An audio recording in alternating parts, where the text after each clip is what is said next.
reality is that every single one of us at some stage in our life runs from God. We run from God because someone who was supposed to represent God to us didn't represent God to us, or church was boring and dull, or we felt it was restrictive when it was supposed to be something other, or we never really experienced life in that place, or any of these things. We run away from the thing that we find to be most difficult. Maybe not now, but at some stage down the track, your life begins to unravel. When you drive away from the source of love, you begin to look for love in all the wrong places. When you drive away from the source of purpose, you ultimately have to live purposeless, because purpose is behind you. You walked away from purpose. Many of us have in our mind an image of God which is deficient. We think that God is some kind of traffic cop God who's waiting around the corner with a sin camera, who's going to get us and shoot us, and we're going to fall short of His glory and it's going to be dreadful for us. Or He's a stained glass window God who's sitting in church,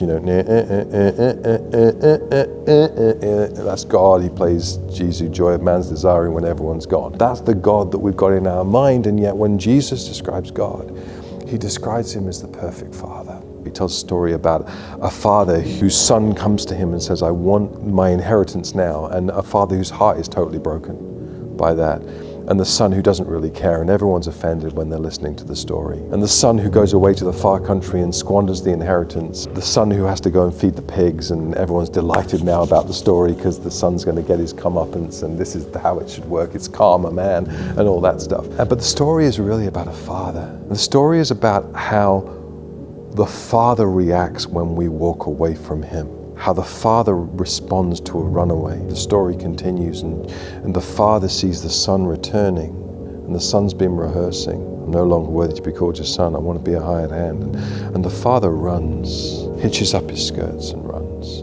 Why does he run? He runs because in ancient Israel, there was a ceremony that the elders of a village would enact whenever someone rejected the family or rejected the village. They would see someone coming back with repentance. They would smash a pot and they would say, you have rejected the family and shamed the family.